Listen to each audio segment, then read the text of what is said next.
Welcome to Dining with Dan and Becky at Glen Ferris Inn. Tonight, my guest is First Lady Cathy Justice and Becky, Shannon, her secretary, and over there in the background is another companion out here. Well, Becky, tell us a little bit about yourself and what you do at the Governor's Mansion. Well, we keep the mansion going with visitors. Every day we have school children coming. We have a lot of tourists that come through West Virginia, particularly during the summertime.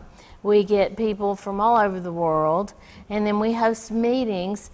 The governor's there with lots and lots of meetings, and then the state agencies have meetings there as well. So we stay busy, and we make lunches and dinners for the governor and his guests and the state agencies when they're hosting heads of state from all over the world. Well, Cathy, tell us about yourself and what all you do to keep yourself busy. I know that you're probably the busiest woman in West Virginia. Oh, no. Becky is, I think. Becky's here. Yes, you're right. And it's a pleasure to be here tonight, and your place is just beautiful. We are really interested in the school children and the education system in West Virginia, and we're really focused on that. And my initiative, and Vicky's a huge part of this, is called Communities in Schools. And we're in 11 counties in the state now. We hope to expand to get to all 55. That's what our dream is. But it's getting children that are mainly at-risk children to keep them in school, to keep them from falling through the cracks. We're starting at the elementary school, going up through high school, so we're trying to talk to them early and get them on track and let them know that there's an adult that really cares for them. And the schools are set up. We have people in the schools that are called site coordinators, and these people know the school, know the problems in the school, knows what the students need and what's lacking, and what are big problems for them. So we're just addressing that, and it's just a really simple thing. You just have to look, and you know what's wrong, and you just try to fix it. Just care. When I taught school, it was a little different then. It's been 30-some years since I was in the classroom, and of course I taught at college level as well. But today's school systems are a lot different than what they were. And Becky, of course, taught for many years, 31 years, and I know that there's a lot of challenges today with all the problems of society. Right. But we're glad to have you here today, and hopefully we get a good meal. Let's go in the kitchen and see what Becky's made up for us, and we'll get started on our meal. Oh, sounds wonderful. Thank you.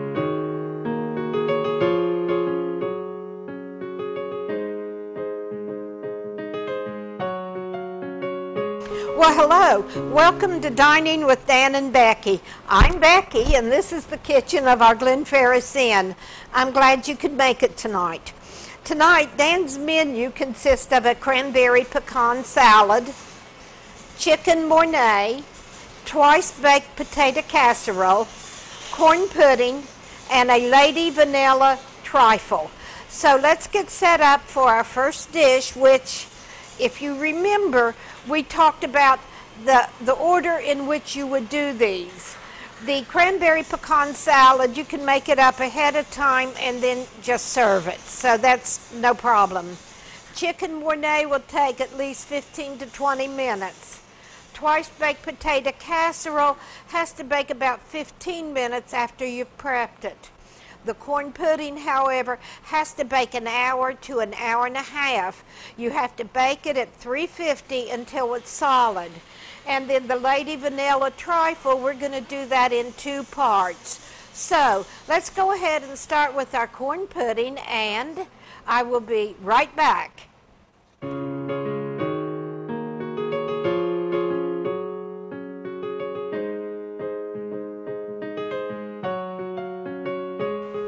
And welcome back, guys.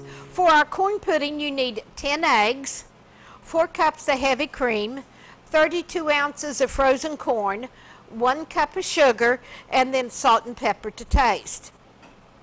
Now, this is a very easy recipe, and it's also a family favorite. We serve this along with the broccoli casserole with every major dinner in our family. Okay, you're going to start out and you're going to just take your frozen corn and put it in the bottom of a sprayed pan.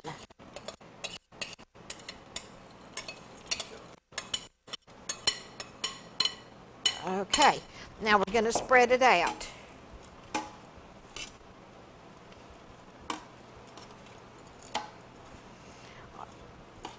Now that's not so bad, is it? We've had corn pudding in my family for about as long as I remember. The first time I made it was out of the cookbook that we consider to be the Family Bible cookbook, and it was the Better Homes and Gardens red and white checkerboard cookbook. And I have those that go all the way back to the 50s. All right, we've got 10 eggs. In fact, I have 3 of those. 1 cup of sugar. All right, now go ahead and just mash your eggs to pieces. Sometimes they're just stubborn and they don't want to break up in this, and then you're going to be spending a lot of time stirring. Okay, but now that's not all. Then we're going to have 4 cups of heavy cream.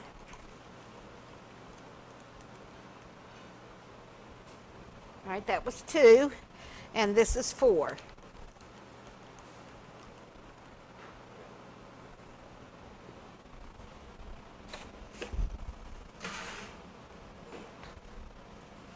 And then we're going to salt and pepper it to taste.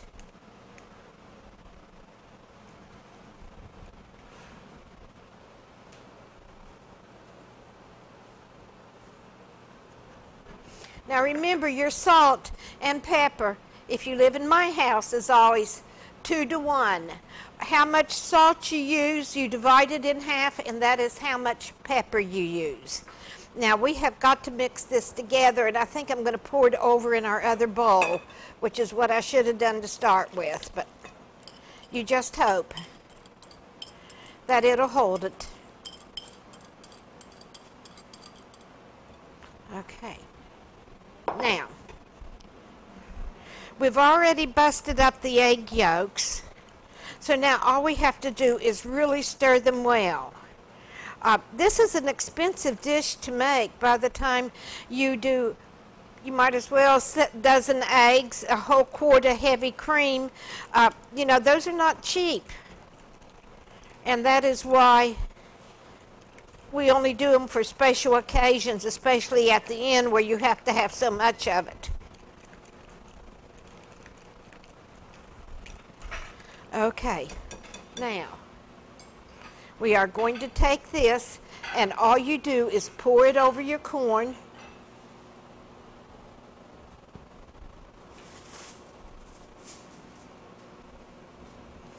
And let me scrape some of this out. Okay, and there we are.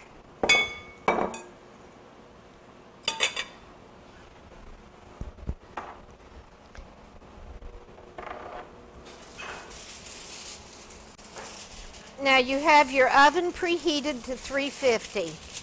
You are going to cover this with aluminum foil. Now, you want the shiny side down because the heat will reflect from it. You are going to bake this for about 45 minutes. No, I'm not going to do that. I am going to try to find some extra wide bake strips, the insulating strips that you use on your cake pans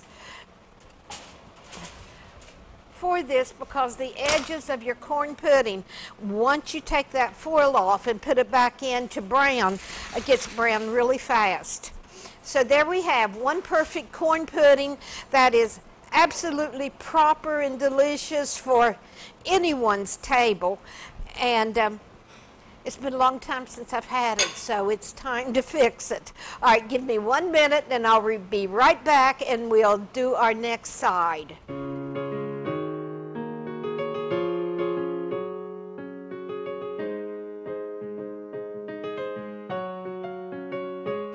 All right, let's go ahead and start our Lady Vanilla Trifle. Now, you can look all you want and you'll never find that recipe anywhere because Dan and I came up with the name for it. We are making this trifle out of vanilla pudding and lady fingers. Therefore, we have the Lady Vanilla Trifle. Now, we're going to start out with our pudding. You need 3 cups of milk, and I use 2%.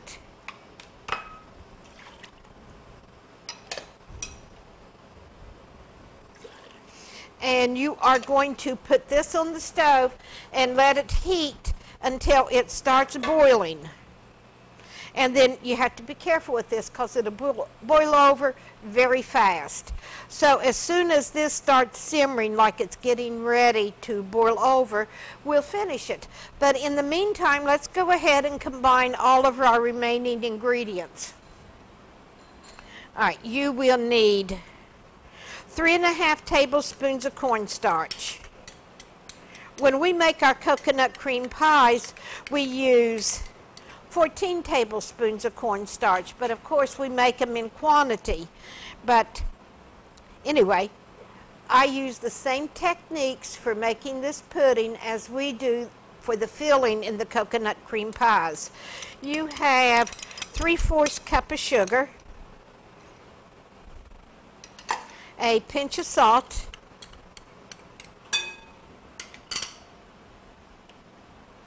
four egg yolks,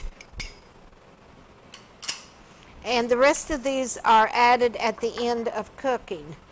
Okay, now we are going to add our remaining 1/3 cup of milk to this because we want it to be thin enough that we can pour it into our hot milk solution.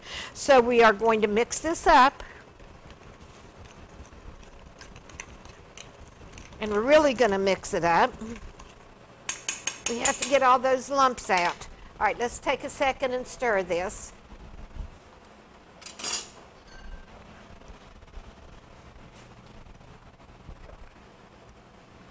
Now, my mama told me, that's Granny, that when I first came here, that you do not have to put all of your ingredients in this and then cook it. That if while you're getting everything together, you start heating your milk, you cut your cooking time down about in half. So, it's not simmering yet, so we are going to go back and stir this a little bit more.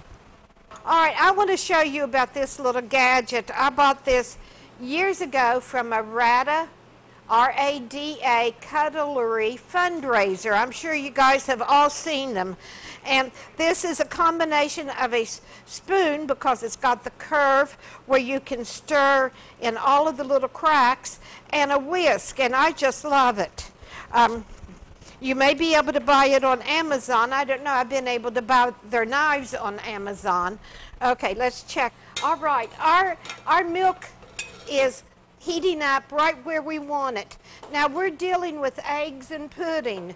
So what you want to do, like if you're making a fancy sauce with eggs, you're going to put some of the hot milk in your egg mixture, and you're going to repeat this 2 or 3 times. You're going to raise the mixture, its temperature, so that it does not form a mountain of lumps on you. So, all right, ready.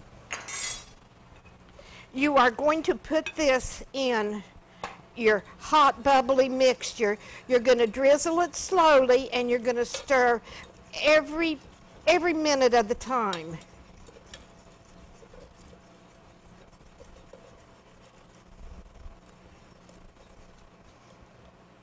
Okay.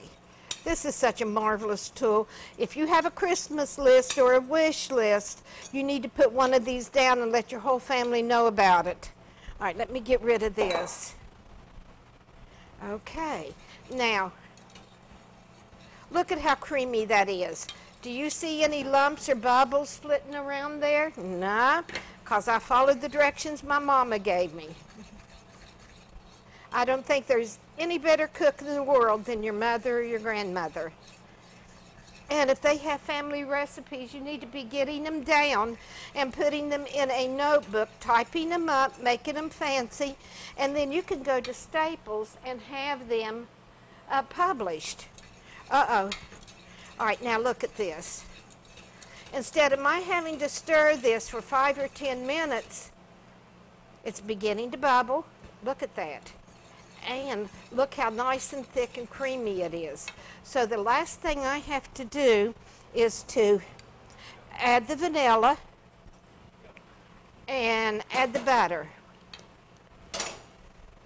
We're going to really turn this fire down because I don't like getting burnt. And as soon as this melts,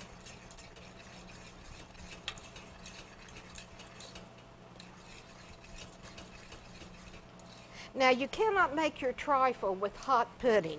So what you're going to have to do is let it cool down a little bit and then put it in a refrigerator to cool. And then later on in the show, we will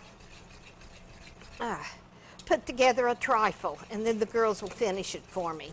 Okay, there we are, and it smells like heaven. Look at that beautiful color. Just as nice and thick as can be. Okay, let's get this out of the way, clean up our mess, and we will start our next dish, which is going to be the twice-baked potato casserole.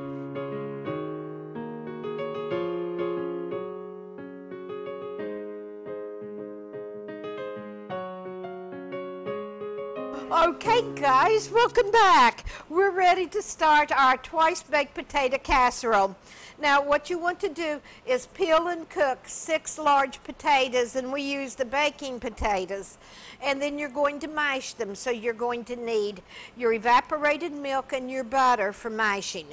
Now, you probably want to mash them a little bit coarsely because if you're doing a twice-baked potato, there's always lumps in it.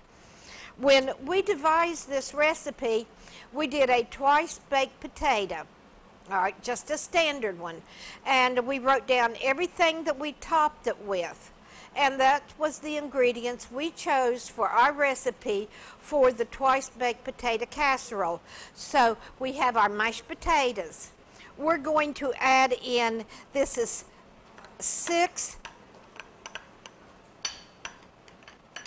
crumbled bacon. Don't buy the soy bacon. This is your sour cream.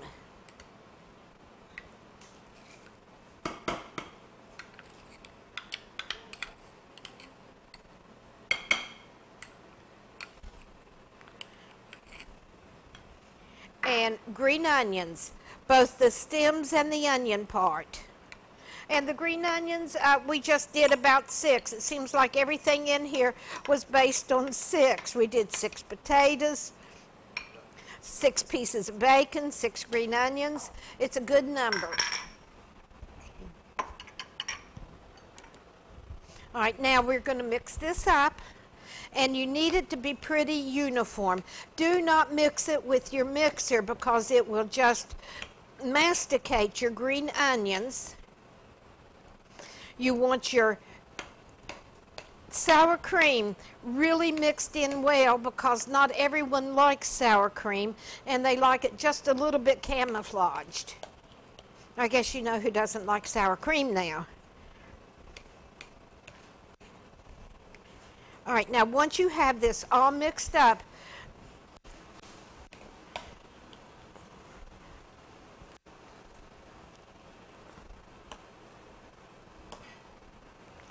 okay. All right, here we go. Now we're going to cover this with foil.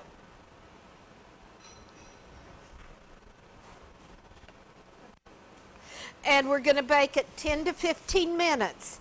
Then we're going to take it out and we're going to put shredded cheddar cheese on it. And then we're going to put it back for just 4 or 5 minutes. Now the thing of it is, guys, if you put your cheddar cheese on this now and bake it the duration of your required time, that cheddar cheese gets hard And, you know, and it's not bad right now. In fact, it's not bad at all. But the problem is if you have leftovers. Now, if you've gone to all this trouble to fix this casserole or a broccoli casserole, you do not want to throw away the leftovers. You're going to reheat them the next day, I promise you. And cheddar cheese, once it has baked, does not reheat well. In fact, it's really rather unappetizing. So we hold the baking of that to a minimum. So here we are. Let's cover this with foil.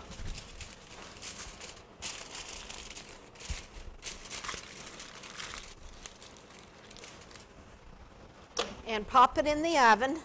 Now this is only going to be in here for 10, no more than 15 minutes, depending on how big your pan is. And lo and behold, it's a sign. We've got 14 minutes left on the timer for the corn pudding before we have to take the foil off and finish baking it. So if you'll give me another minute, we are going to start the Mornay sauce for our chicken Mornay. That has become one of Dan's new favorites. All right, I'll be right back, guys.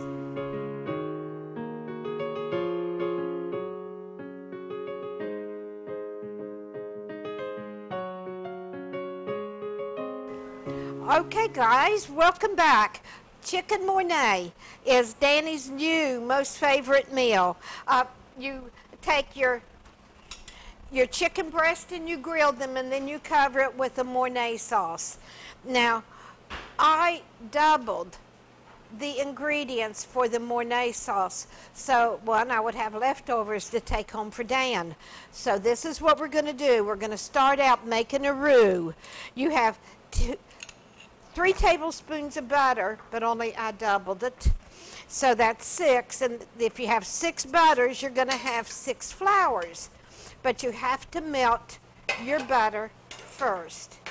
And one of these days I'm going to burn it just to see how the browned butter changes the taste of this. I bet it would be very nice. I have desserts where I burn it, like the brown sugar cake, the burnt sugar cake. Okay, now we're going to also start cooking our mushrooms at this time. A traditional Mornay sauce does not have mushrooms in it, but Dan loves mushrooms, and I see no reason why we can't do mushrooms if we want to. So here we are.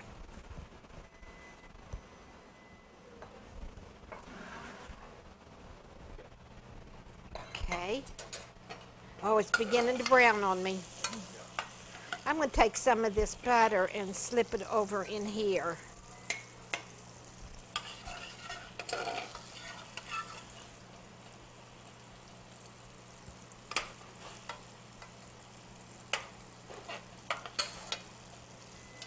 There. Now these are button mushrooms that I washed, took the stem out, they're de-stemmed, and then I sliced thinly. And we're just going to simmer them. Okay, we have our butter melted. So we are going to add our 6 tablespoons of flour. For successful roux, you want the same amount of butter as you have flour. And there we are. Now, you do not want this to brown like you would your gravy. Let me turn this down a little bit. All right, now we have 2 liquids. We have our chicken broth and our light cream.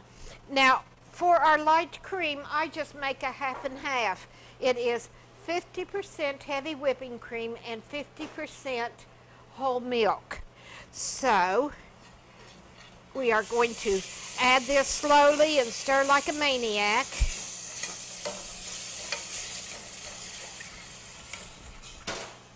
And I'm going to get my handy dandy Rada whisk.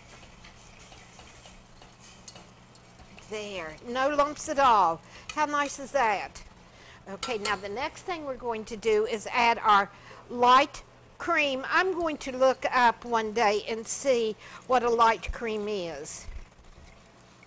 And I should have plenty of Mornay sauce to take home to Dan. Now, your Alfredo sauce, which is one that everyone is familiar with, does not have, it has garlic, and we put peppers and onions in it just to give it a little bit more flavor, and they're very small cut. This does not have that. It does have the Parmesan cheese, and I'm going to have to turn this fire down now that we've melted it.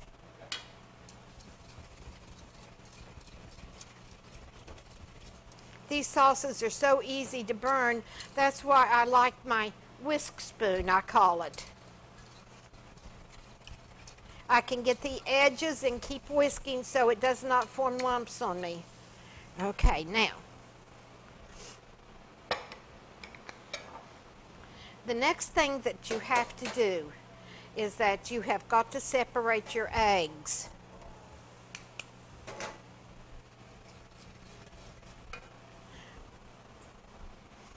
Oh, let's use this. All right, you're going to put your egg whites and separate your yolks. Really great. They have little devices for separating your egg yolk and your white. I just don't mess with it too much. Give me a minute to change gloves here.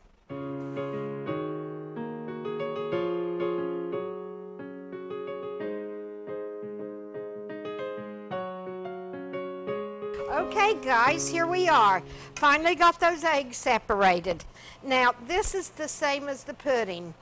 When you put eggs or egg yolks into a sauce or a pudding, you have to bring these up to temperature.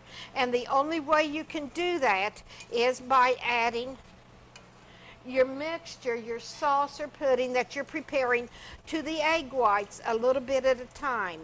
Now, be very careful with these because these sauces thicken fast and they will really scorch.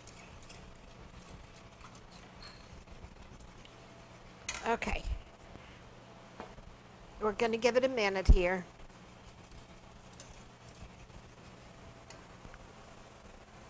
And let's get these stirred again.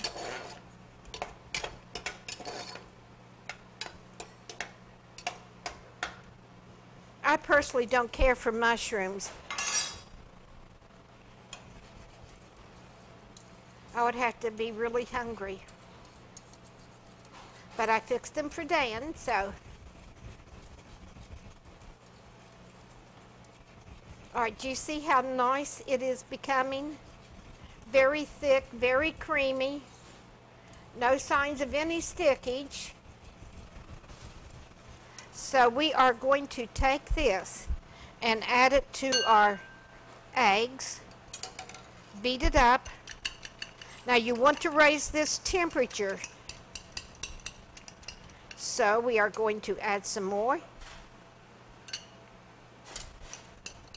All right, let's get rid of this. Okay, now we're going to add this to our sauce and whisk like no one's business.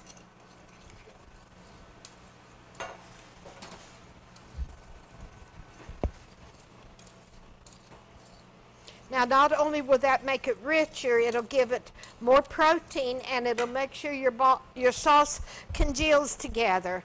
And lastly, just like with our Alfredo, we're going to add the Parmesan. And there we are, a beautiful sauce.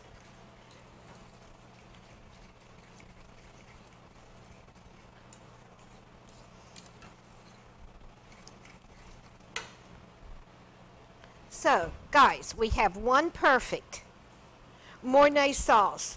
This sauce is excellent on all fish and on chicken. It is not hard to do as long as you have the time to stir it almost continuously as it cooks. And you can always do what I did. If you have to go get something, just take it off of the heat for a minute. All right, let's check our mushrooms. Where did I put my spoon? Okay, And these are ready too. Oh, they smell. Okay, guys, give me a minute and we're going to start our chicken. And then at that point, except for making a trifle to show you how I do it.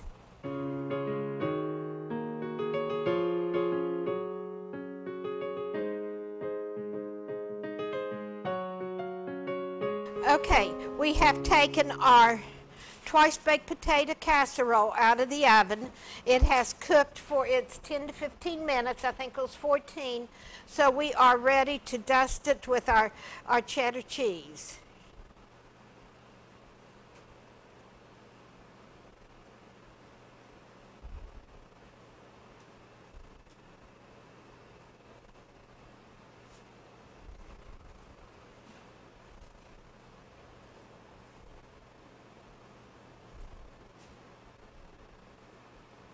And there we are, guys. All right, I'm going to pop this back in the oven for 5 minutes. I took the, boy, these are tough gloves. I took the aluminum foil off of the corn pudding, and it's about 2/3 of the way done, so it has to cook a while for that to firm up. And we're just going to let this melt, so we're going to give it 5 minutes. And that will be it. Okay. All right, let's get that chicken on. I'll be right back.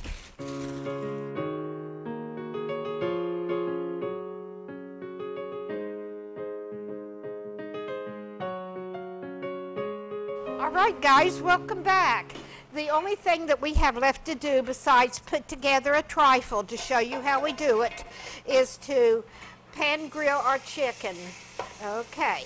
Now, I'm only going to grill 2 or 3, and then Lindsay's going to do the rest on the grill in the kitchen.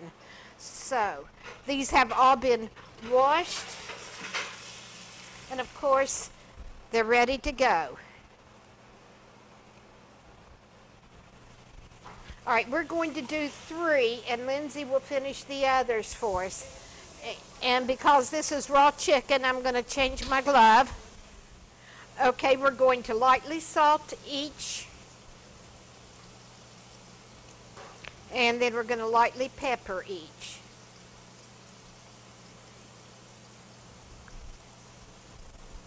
Now, as they are cooking,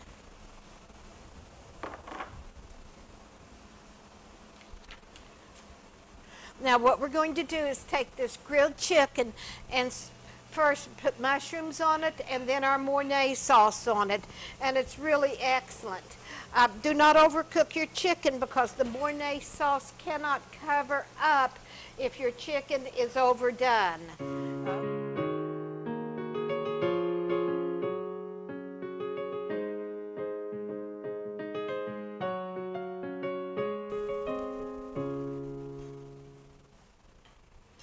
All right, we're going to put together Our Lady vanilla trifle. Now, what I did, now for your cake in this, you can use a pound cake, a sponge cake. You can do a white wedding cake like mine that is really dense. You could use vanilla wafers, and we chose to use lady fingers, hence the name Lady Vanilla Trifle. So here you are. You've got your trifle cup. You are going to put your chopped, cut, crumbled lady fingers in the bottom. Then we are going to do a nice serving of pudding.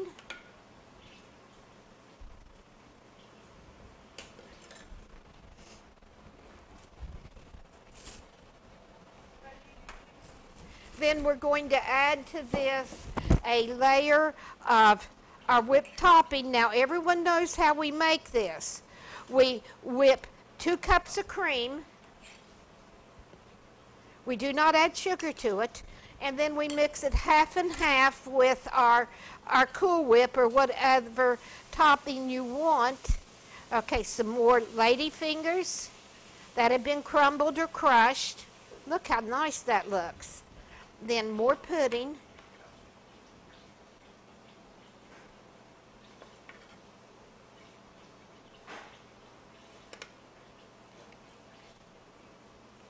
And finally, we are going to do a dollop of our whipped topping.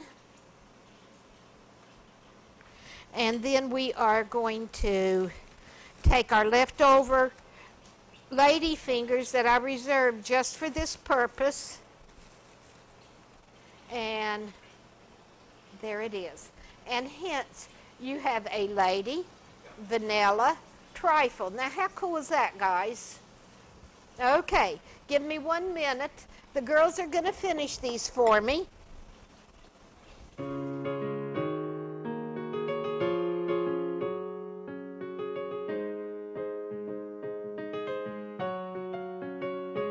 All right, let's check on this. There it is. Lightly melted. It is not baked, but it's just melted. Our corn pudding, if you look at it, it is just absolutely still raw in the center. So that has to go back in. Okay. All right, let's turn the chicken. All right, we're going to go ahead and turn our chicken. And it's just barely brown. That's exactly how you want it. Well, there we go.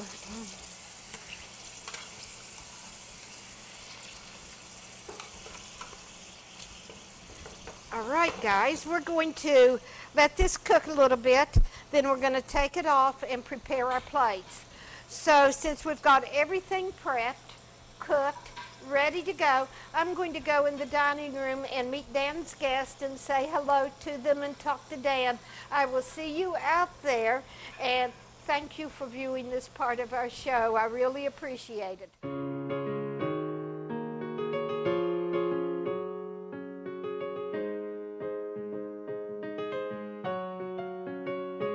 Well, Becky, what have you made up for us tonight? Oh boy. Okay, we're doing first a cranberry pecan salad. Ooh, great. Okay. Thank you. And Thank you. it's one of your favorites, so I hope Right. everyone likes it. Oh, goodness, it's great. And then that recipe that I came up with, chicken mornay. Okay. All right, have you ever had it, I Cathy? haven't, Becky, no. Shannon? I haven't, but it sounds delicious. Oh, you Yes. guys have just got a new most favorite food, Oh, I promise you. Okay, well, I hope so. And then we're Thank you. doing, So you didn't burn it this time? I didn't burn it last time. We're doing a twice-baked potato casserole, and what I did with it, I took a twice-baked potato with all the trimmings, and I made up a recipe using just the insides and the toppings that go on it, and that's where we got that one. And then an old country dish, old-fashioned corn pudding. Okay. Oh, All right. Have Well, you all ever had corn pudding? I have, I love it. Okay. Well, And then for our dessert, we are doing a lady vanilla trifle. okay. Lady for lady fingers, vanilla for vanilla, Okay. and I guess trifle for trifle. Okay, I mean, well, what more let's- can we say? Well, let's That's try right. it. Do you like that vinaigrette? Oh, yes. I like everything. This is super. It is good. Becky's real famous for making really large salads, and you can't eat the rest of the meal because she makes so much salad. But she's moderated this. Right, one a we're little bit. moderating it a little bit. The chicken that I used is fairly large, Okay. and I can either eat a lot of salad or a lot of corn pudding. What can I say? So, Dan, you have this good food every night, right? All this great food. No, Becky usually makes me a meal every evening.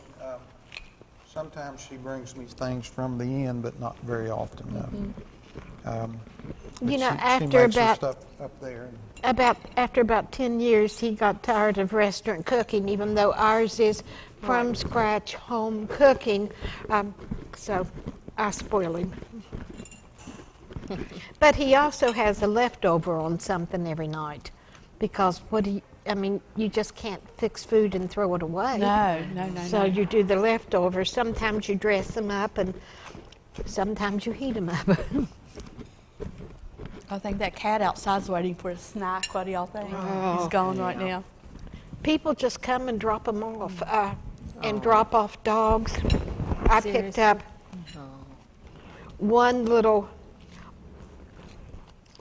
dog that was left here, and my dog was just a large puppy at the time. And I thought, okay, this would be a good friend for Charlie, and he was a sweet dog. Even though he was a pit bull, he was a sweet dog. I took him up the house, and I thought he and Charlie were going to tear each other up. Oh, gosh. So now I don't take strays home anymore. Do you have a dog? Sorry. We have 2 Boston Terriers, and they're just really big pets. We have a white lab, and he's like one of the family. He's Oh really my a good goodness. dog. And he's very protective of Becky, and he does a great job guarding the house. And he won't leave the property or anything like that. So he's really a good dog. A woman comes up in my yard, all he does is just bark, and you think that he's got mental problems, but you let a man that he doesn't know come up in my yard, Really? and it could escalate to a dangerous situation Oh, wow. real fast. But he's never been real aggressive with anybody. He's I don't still know. a good dog. He is a good dog.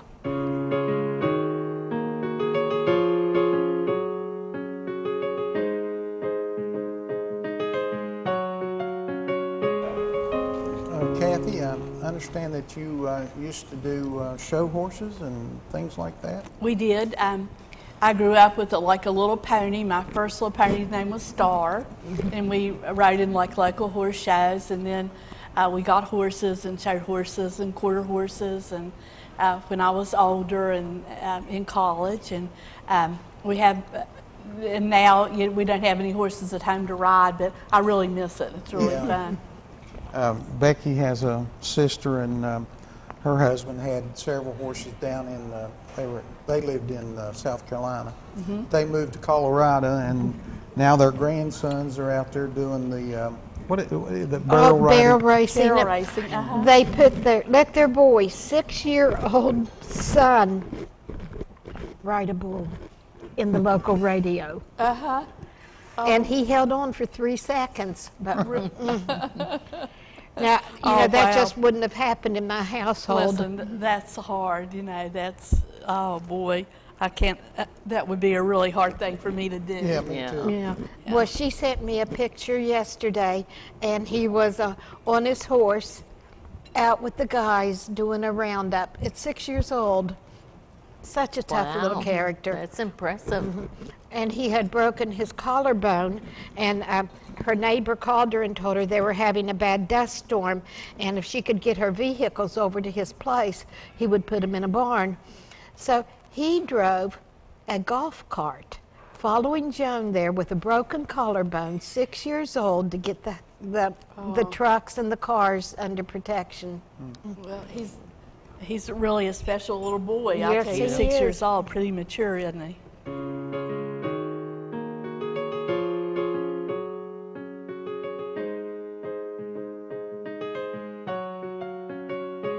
Well, Becky, what have you made for the main course now? Our main entree would be the chicken mornay with mushrooms. Okay, with mushrooms.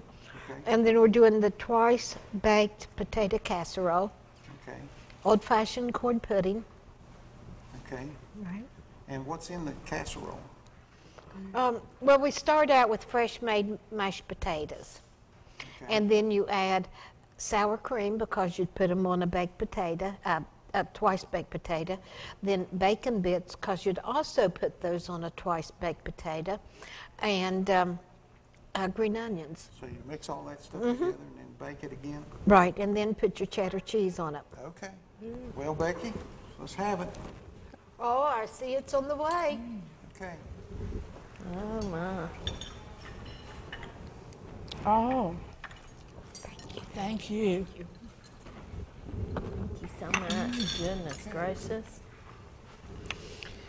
All right. This is beautiful, It's a Becky. beautiful Thank plate. you. Thank Very you. pretty, yes. Well, everyone needs to take a taste of that corn pudding first. Okay. We do Becky. not have a celebration at our house or an important dinner without our broccoli casserole, a 7-layer salad, and corn pudding. It's hot.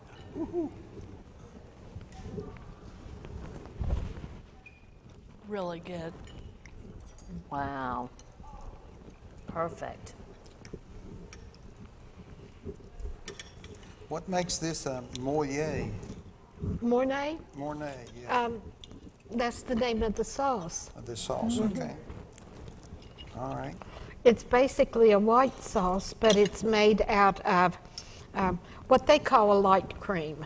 And I had no clue what light cream is, so I take a homemade half and half with extra cream in it. And you have a roux, then you do Parmesan cheese, and you put eggs in it. Okay. And it should really be good. Well, it tastes pretty good. I think this is the best corn pudding I've ever had in my life. It is delicious. I'll get you my recipe. You guys can I'd take a love picture to of have it. Oh. Becky, you need a cookbook. Do you have I one? have done 4 cookbooks, and I'm going to do. I'm working on presently a cookbook that goes along with our cooking show. And I have once a month we would do feasts at the inn, and for example, we just had our Italian feast where on Friday and Saturday everything is centered around Italian entrees, Italian desserts, and next month we're going to do a German feast, and then we'll probably do, well, December we just can't go there. And then in January, we'll probably do a Mexican feast, then a Cajun feast. And, you know, and I have all of those recipes that we've written and tested and used, but I just can't seem to get my act together to get it published. So I need to work on that. So how many pages have you gotten done so far? On the international one, on our feast, about 700. Oh, wow. That's impressive. Very. Well, I think you need to stop writing and try to get it produced or published. I know, Dan. Well, you're I mean, you don't have anything else to do. Well, I've told myself that I'm going to work on them an hour a day. And you can accomplish an awful lot just an hour a day. And I time it, and I quit. Isn't that Really? just sad? Yep. And for example, I do housework 2 hours a day. And it doesn't matter what my goals were for the day. At the end of those 2 hours, I straighten up everything and I quit. And then I go on to something else. But that's what I'm going to do. Just work on them an hour a day. And then, so which would be more important to you, the Feast Cookbook or the Cooking Show Cookbook? Well, I think you need to get them both produced before we quit doing this show. Oh, okay. All right. no pressure, Becky. No pressure. pressure. None at all. Well, Cathy, tell us more about this community schools agenda. Well, we are very excited about it. It's just we're getting calls from other counties that aren't involved in it that want us to come there, and so we're getting there just as quickly as we can when Now, this is funding. a national It is. program, and it's been around for a while. A long time. But West Virginia never did get into it till you started working on it. Well, actually, Greenbrier County started it in 2004, and how it got started there was a lady who was living in Texas came back to Greenbrier County, and she brought the idea with her because they had been using that in Texas. So it's been thriving since then, doing real well, and so that was kind of where I learned about it. And it's very successful in Greenbrier County. They have 100% graduation rate, which you just can't really beat that, can Well, you? that's for sure. That Yes, is marvelous. and the elementary schools, and my daughter has a best friend who teaches in one of the elementary schools that Communities in Schools is in, and she said that they are helping them so much because she said the teachers really can't teach now. You know, there are so many outside problems, and you know, that takes all their time just to try to get the basic needs to the kids, you know. So this hopefully will free teachers up to really teach and help. We just want to help. We don't want to change things. We just want to enhance what people have and just try to make it a little better. How is it funded? Well, this is, our governor has donated his salary to this, so every month when it just goes into the Communities and Schools Fund. Then we get, we've got grants and appropriations from the legislature. And we've So how many counties actually have it now? 11. 11 in West Virginia. 59 schools. And, are they mostly in the southern part of the state, or are they?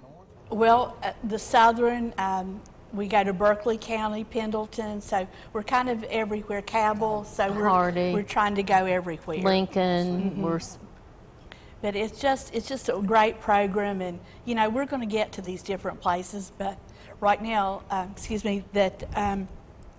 with the 59 schools it's in, we're serving over 20,000 children. So that's a lot. That is a lot.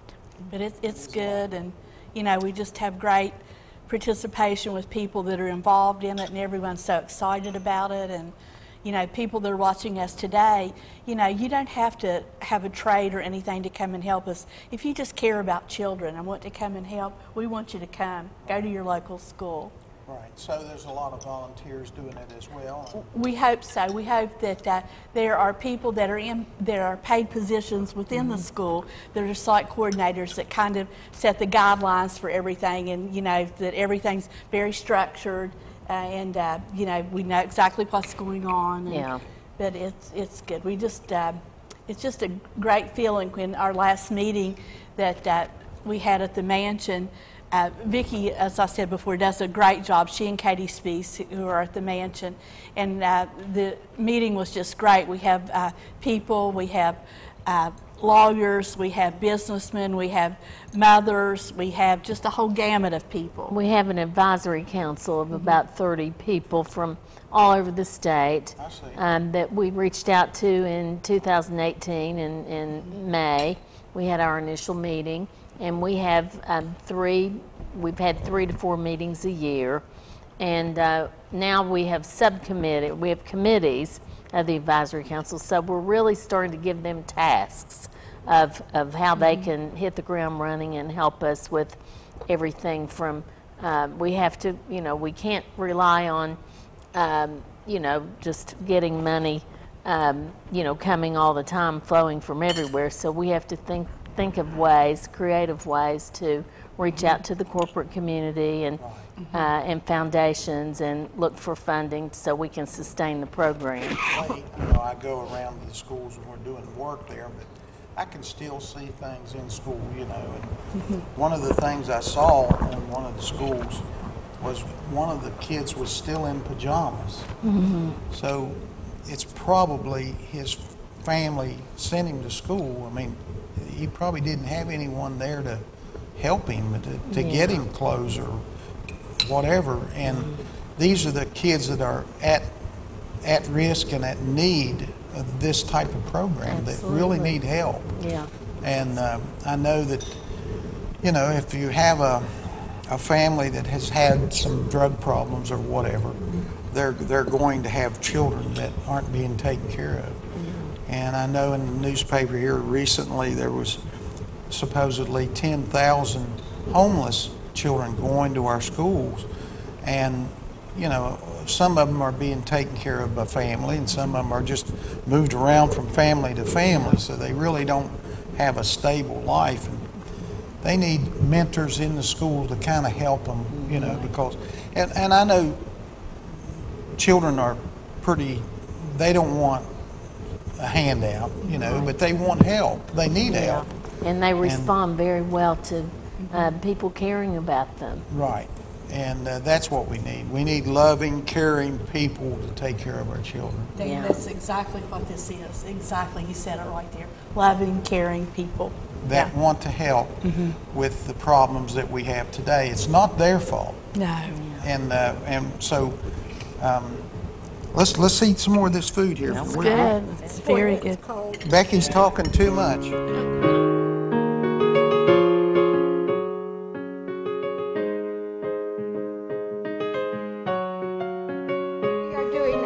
Lady Vanilla Trifle. One, because the recipe doesn't exist anywhere, and two, Thank you. I sort of made it up, and it's Okay. Lady Fingers, Delicious. Granny's Vanilla Pudding, Okay. and then my whipped topping that I make.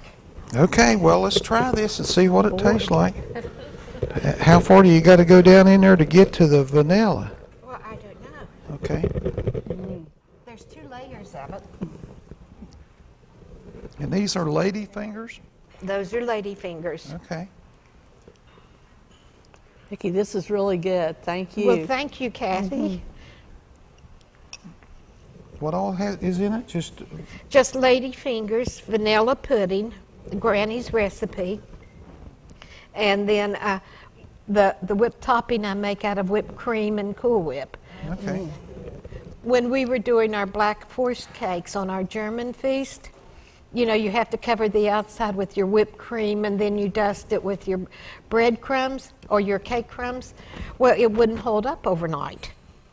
And so one time I'd do it with that. The next time I would do it with something else. The next time something else. And I finally thought, you know, that Cool Whip holds up forever. You It know, does, I mean, doesn't it? a month, it's still good. Right. Okay, so I decided I would try half and half whipped cream, no sugar in it because you got to be a little bit calorie conscious when you're eating one of these, and mix the whipped cream with Cool Whip, and it holds up overnight for me. So, Well, that's very good. And I like the lady fingers. They're pretty tasty. they are pretty good. This is what I used with tiramisu, and I have like half a case left over. So I thought, all right, I'm going to use the Lady Fingers. That's where it came, Lady, vanilla, and a trifle. Well, lady fingers for the First Lady. There you go. All right. Absolutely. Well, Kathy, tell us something about you and Jim and where you met and all that. Well, Jim and I met in high school. He was a senior and I was a junior, and we met in a high school speech class. And we were just good friends, and then we started dating and went to college. We both graduated from Marshall. Jim went to the University of Tennessee and played golf there, then transferred to Marshall, played there. I won't hold that against you. I know. I'm a West Virginia University guy. I know. We are too now. We like it all. Okay. But we did that. And we have 2 children and 1 grandson, and they're real special. And we like the outdoors. We like to fish and be outside, Right. walk, just everything. We love dogs. We love animals. We love horses. Yeah, I know that you were, you loved horses and Yes, you rode them a lot and all that. So we've just, we love West Virginia, and we love what it's doing now and the good things that are happening, and we just have to, all of us join together and be a part of that, and just for the whole of everybody, just do that. Right. Yeah. Well, it's wonderful that you all been able to be governor and first lady. I mean, that's a really difficult job, and I know the governor's extremely busy. It seems like every time I would try to get in touch with him, he's out here doing this and doing that. He's all over the state. He is every day. Everywhere. And I know he's working very hard to make everything whole in West Virginia for everyone. But did you ever think that you'd ever be first lady? Never. And be elected to the governor of West Virginia and all that? It still is kind of crazy to think about that, you know. Jim and I both are just the same. We're not changed in any way. We're just who we are, and we're always going to be that. And Jim really cares about the state. He truly does. He loves West Virginia. We all do, but I mean, he truly wants to help in any way he can and just make it better for everyone. I know he does. And, when something goes wrong in someone's community, they always blame it on whoever they can do it to, Right, you know. right. If there's a pothole Yeah. that's there, they say it's his fault, you know, and that's not true, you know. There's a lot of people that work hard Right. to make West Virginia, Absolutely. and he's at the very top trying to make it happen. Well, And we really appreciate him and you and Becky, that the hard work that you all have done with community schools and all that. And of course, Becky here, she's works pretty hard too, taking care You're a of sweetheart. me and the Glen Ferris Inn here. You've got to ask us back. We want to come back. This is Yeah. great, don't we, Vicki? We will definitely let you Okay, back, this Vicki. is great. Well, thank you all for tuning in and watching Dining with Dan and Becky at the Glen Ferris Inn. And thank you, First Lady Cathy Justice and Vicki Shannon for coming and being on the show tonight. We appreciate you coming, and we appreciate the hard work that both of you do every day for the people of West Virginia as well. And I thank Becky for this hard worker she is. You guys are welcome. She starts about 5 o'clock in the morning, starting to, get everything done, and she's going around like a little. Well, 2 hours worth of housework. If I start at 5:30, I'm finished by 7:30 down here by 8. Wow. It works out. You're amazing. But I don't know about that. we'll see y'all next week. Thank y'all. Bye. See you later. Have a good week. Bye-bye.